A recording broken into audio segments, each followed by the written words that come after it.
Ako bibili sa kanya kung hindi po siyang titingin. Ang dami pong nag-offer kahit po sa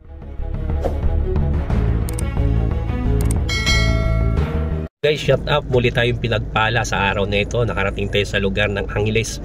Kasama natin si Mr. Rolly, sir. Rolly at si Sir Kevin. So nandito po kami, bumili po sila ng Toyota.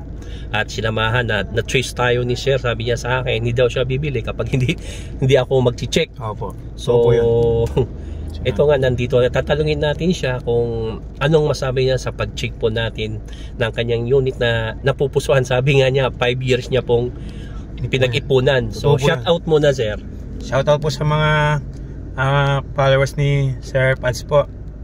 Alam niyo po, yung pong sinabi ko po, totoo po yun. Yung hindi po ako bibili sa kanya kung hindi po siyang titingin.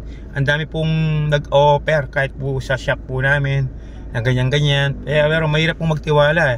Inipon ko po to na matagal po para sa pamilya ko po. Pero wala po akong masabi sa pag-check ni Sir. Okay po, goods na goods po. So nakita mo, Sir, yung may mga gamit tayo pag-checking. Opo, nakita ko po. Lahat po, lahat. Satisfy po ba, Sir? Satisfy po, good na good po. So hingian pa din natin si Sir Rolly. Sir, ano Kevin. Si Kevin. Ano masabi mo, Sir Kevin? Okay siya, okay. Kasi lahat pulido naman eh. Yung pag-check mo, Sir, ano eh, detalye eh.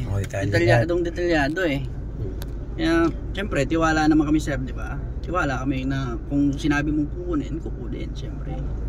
Mga ganun ba? So, yun guys, nakita po natin na nagtiwala sila ng sobra sa atin at alam ko na hindi naman po tayo mapapahiya dahil chinik po natin ng husto at nandiyan po yung harap-harapan at transparent po ako sa kanila. Sinabi natin tong unit walang bangga, hindi lubog, hindi rin nabuksan ang makina, yung pintura naman intact, yung engine naman hindi naman nabuksan, hindi rin siya overheat at ginamitan din natin ng scanner. So sinabi ko kay Sir, pwede niya nang bilhin ang unit na ito. So guys, maraming salamat sa inyo muli, si Mr. Pads. God bless po. Thank you po, Sir.